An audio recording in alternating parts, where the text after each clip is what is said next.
ஆண்டவராகிய இயேசுவின் நாமம் மகிமைப்படுவதாக. இந்த காலை வேளையிலும் கர்த்தர் உங்களை ஆசீர்வதிப்பாராக. கர்த்தர் உங்களோடு கூட பேச இருக்கிற ஒரு வேத வசனங்களாக நம்முடைய சிந்தைகளை திருப்போம். வேதத்திலே ஏசாயா எழுதின தீர்க்கதரிசன புத்தகம் அதில் 58வது அதிகாரம் அதிலே 13வது வசனம் அழகாய் சொல்லப்பட்டிருக்கிறது.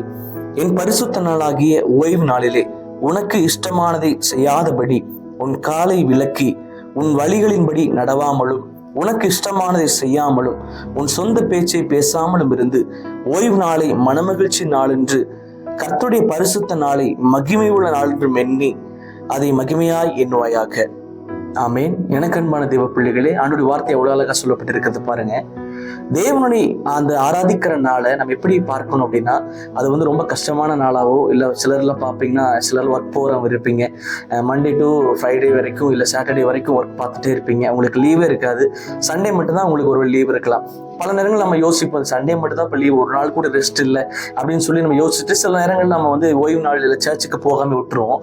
ஆனால் தேவ மனுஷர்கள் சொல்றாங்க பாருங்க, ஓய்வு நாளை மகிமை உள்ள ஒரு நாளாக நீ எண்ணுவாயாக. வாழ்க்கையில் 6 நாட்களை பார்க்கணும், இந்த முதல் நாள் என்பது மிக மிக ஆசீர்வாதமான ஒரு நாள்.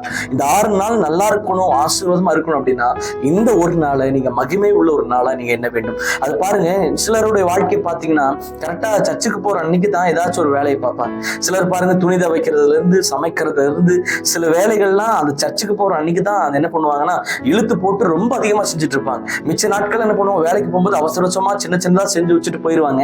ஆனா சனிக்கிழமை அன்னைக்கு தான் இல்லை ஞாயிற்றுக்கிழமை காலையில் என்ன பண்ணுவாங்கன்னா சிக்கன் எடுத்து மட்டன் எடுத்து அப்படியே பெருசா சமைச்சு சர்ச்சுக்கு பாத்தீங்கன்னா 1/2 மணி நேரம் கழிச்சு 1 மணி நேரம் கழிச்சு வருவாங்க. ஆனா தேவ பிள்ளைகளே, நம்முடைய வாழ்க்கை ஒரு என்ன இருக்கணும், நான் ஆண்டவரை சந்திக்க போகிற நாள் அது, என் தேவன் என்னை சந்திக்க போகிற நாள் அது, அவருடைய சமூகத்துல நின்று குடும்பமாக கூட்டமாக ஆராதிக்க போகிற நாள் என்று, அந்த நாள் என்று என் சொந்த வேலையை செய்யாம என்னுடைய காரியத்தை செய்யாம வாரத்துல ஒரே ஒரு நாள் நான் தேவனுடைய சமூகத்துல நின்று நான் துதிக்க போகிறேங்கிற எண்ணத்தோடு கூட அதை மகிமையா நீங்க எண்ணுவீங்க அப்படின்னு வசனம் சொல்லுகிறது.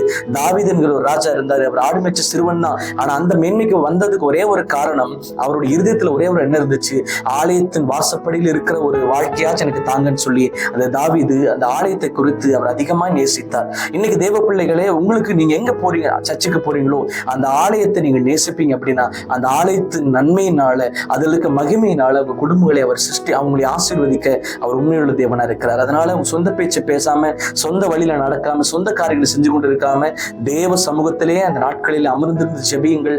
கர்த்தர் உங்களை ஆசீர்வதிப்பாராக. Have a blessed day. God bless you.